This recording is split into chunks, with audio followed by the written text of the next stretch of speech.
Here are 8 different ways to know if you're dating an emotionally immature woman with a high body count.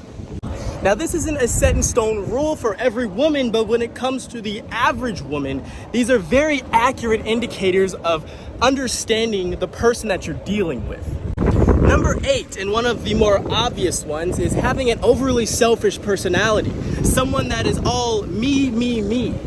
Now, this is an obvious red flag because having an overly selfish personality means you don't take accountability for the things that you do, for no other reason besides the fact that you're trying to justify the selfish decisions that you're making. And if you can't be trusted to take accountability, you can't be trusted to tell the truth. And I'm sure you all know by now that trust is everything. Red flag number 7. If she's never been in a long-term relationship and she's in her mid to late 20s, something is wrong. One of the requirements to being in a successful long-term relationship is being emotionally mature. But one very important factor that you need to have emotional maturity that a lot of women nowadays lack is the ability to understand that it's not about you. And it's not about being happy, it's about being happily of service to someone else who also feels the same way.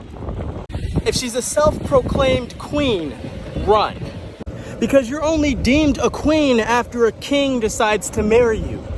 And if she thinks she is one, even though she's not even in a relationship, you can almost guarantee that you're not dealing with a queen, you're dealing with a princess. Red flag number 6. If her dog is overweight, you need to run. Dogs are one of the few creatures on earth that actually love their person unconditionally. And if she doesn't care about him enough to manage his or her diet or keep them active enough to keep their weight down, she's probably going to be just as neglectful when it comes to her own body. And she's probably going to have the same lazy mindset when it comes to your relationship and the roles that she should be playing in it. Red flag number 5. She can't hold an intelligent conversation with you. Being able to hold a conversation is the bare bones minimum requirement to having social maturity. Because not only does it keep you interesting to be around, it also allows you to effectively communicate your emotions and explain how you feel and why you feel the way you feel about things. Red flag number 4. If her parents are overweight, namely her mom. For most people, the apple doesn't fall very far from the tree. And not just looks, but habits and morals are always inherited and travel through generations. And for most people, not only women, their parents are an accurate indication of who they're gonna be in the coming years. And this one's actually really important because it's one that I wish I would have known when I was dealing with my baby mom. Because her red flag was the fact that her mom alone had 7 kids and 4 baby daddies. And she was not married, nor had she ever been married, even though one of her baby daddies had asked for her hand in marriage. And in my opinion, I'm kind of glad that she said no, because one man taking on 7 kids, 5 of which are not even his, is crazy and a life sentence. Red flag number 3. If she has an ever fluctuating social media. One thing I've noticed from girls who only keep about 8 to 10 photos at a time on their social media and then erase and start over with new photos is that they tend to be full of drama regardless of if they are an influencer or not. Bad Baby, or her more famously known title as Catch Me Outside Girl, only keeps about 2 to 3 photos on her Instagram. I only really say this is a red flag because I've noticed from the Instagram pages that I follow with women that do this is that their captions and their comment section are always contradicting to what the post itself is trying to portray. And when it came to accounts that I'd followed long enough to see what it looked like before, I always noticed the same reoccurring elements. One being that they never put up a new photo. It was always an old photo that they looked really good in. Another thing that was really common that I noticed is the fact that if it was an Instagrammer that always took pictures with maybe a significant other or a best friend, when the Instagram was restarted, it always left at least one or two people out of the new Instagram timeline. And for girls, if it was a best female friend or a girlfriend, there was always someone in the comments talking shit about them. Here's an example of a girl that I used to be really good friends with in high school. And this is no shade to her, this is just something that I personally noticed, and I'm using it as an example. Now, the red flag isn't in the act of cutting people off, it's more in the frequency of how often it occurs. Because even though it shows you know how to cut your losses, it also shows that you don't know how to pick your circle. And if she's someone that constantly has to weed snakes out of their garden, you can almost guarantee it's because they themselves are probably a snake. Red flag number 2, and this is for my gym rats. If you're dating a girl that only started working out when you guys first started talking, and she only goes to the gym for the most part when you go to the gym, she might not be the one, bro. See, one thing that people need to understand is that when you're dating someone new, you're not actually dating them, you're dating their representative. You're dating the person they think you'll like.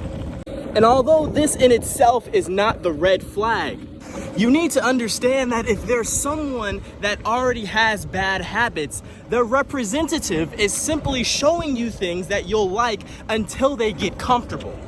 And when the initial shock of dating someone new wears off, that representative's efforts are gonna go away. And you're gonna be stuck with a lazy person that you care about. And as someone that considers themselves to be a dedicated gym rat, it's one of the biggest reasons why I've talked to hundreds of girls, but I've only had a couple of girlfriends. One thing I noticed when I would talk to new girls that didn't work out before we met is that in the beginning, they were always eager to work out, but it was only when I was there. They wouldn't even consider working out when they were by themselves. And if we were talking long enough for them to get comfortable being around me, they would usually stop altogether. And because I'm someone who takes their physical and mental health very seriously, and I hold myself to a higher standard, it is a deal breaker if you don't hold yourself to that same standard.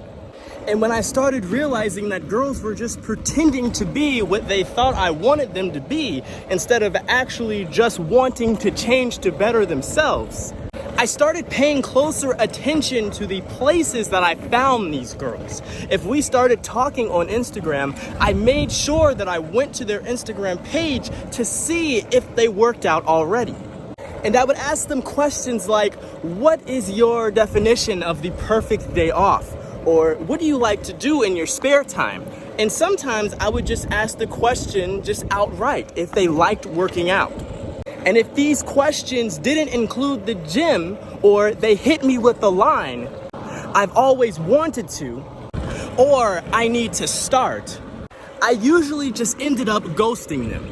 And I did this primarily because every time I gave a girl a chance that gave me those lines, I would waste 3 to 5 months being their personal trainer just so they could get comfortable and stop working out altogether. A good example being, if you are a gym rat, picking up a girl at a club is probably not the best idea because you're probably not gonna have the same personal philosophies like I just talked about. And as someone who's always been cautious of who they let in their circle, I have always kind of feared being in a situation like this.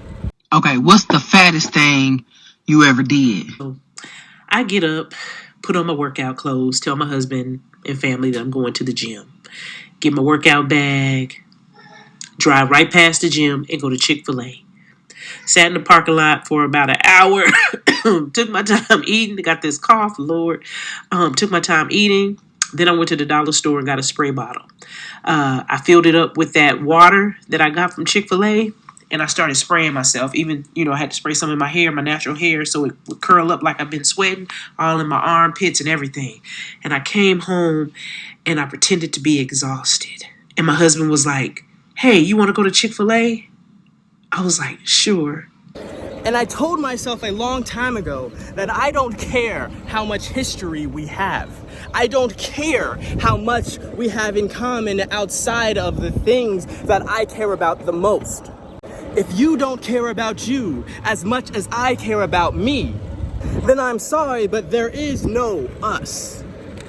And that may sound selfish, but in this generation of self-entitlement and male manipulation by these females, if I have to be attractive, successful, and attentive, you better be hot, a fly on the wall when I'm busy, and our local gym's most loyal customer. Relationships are a give and take exchange, but you need to understand and be well aware of your deal breakers. Red flag number 1. If you go to a girl's house and her bed is pushed up against the corner. Now, this is not just a red flag for women. This is also a red flag for people just in general. And if you are a kid with a bed in the center of the wall, more than likely it's just because your parents put it there and not because you asked them to. But here's a personal example of why this is such a red flag. So a few years ago, I had a job in which I was one of the only boys. The manager was a woman and so were all of the associates. Well, we were all pretty good friends and we even hung out pretty often outside of work. Well, one of the girls in this friends group that didn't hang out with us all the time, she would confide in me sometimes and she would tell me some crazy stuff. Like the craziest thing she ever told me was the time her wife cheated on her in their house, on their couch, while she was sleeping on it. And she told me that the excuse her wife gave her was that she was trying to give her a baby after asking her after she was passed out drunk on the couch. And she was too drunk to realize that she wasn't awake. And the craziest part is the guy that she was sleeping with, his wife was upstairs using the bathroom. And a lot of the stories she would tell me were not necessarily to this degree, but they were this weird. Well, after this incident had happened, for obvious reasons, she was trying to leave. And she'd asked me to help her move and that she would even pay me to do it. Now at this point, I had already quit the job that I was working that we were friends at to begin with. And I was working for a moving company, so I was working pretty long days. And any day I had off was kind of a big deal because they were my rest days, because I was pulling like 16 to 20-hour days on my work days. So she offered to pay me a little bit and I obliged. Well, when I got to her house and we started moving furniture, I noticed that her bed was pushed up against the corner, even though she had herself a kid and she was married and in her mid to late 30s. And it doesn't necessarily mean that people that do have their bed pushed to the center of the wall are not potentially toxic as well. I'm simply saying that in my experience, when it came to people that seemed to have a lot of drama in their life, their bed was usually pushed up into the corner. And if you've stuck around for this long, I'm gonna even give you a bonus red flag. If you're talking to a girl and you notice that she has somewhat of a high, tight sounding voice, it could be because she has actual real mental health issues. People's voices fluctuate based on how comfortable they are in situations. It's why you have a lower tone when you're talking to your friends, and you have more of a high-pitched professional tone when you're talking to strangers. It's why women's voices tend to get almost squeaky when they're super upset or very overwhelmed in a situation. But if you're talking to a girl and her voice is so high-pitched and tight that it almost sounds like a little child, that could be an indication of some unresolved childhood traumas. It's one of the many ways childhood drama can manifest itself into adulthood.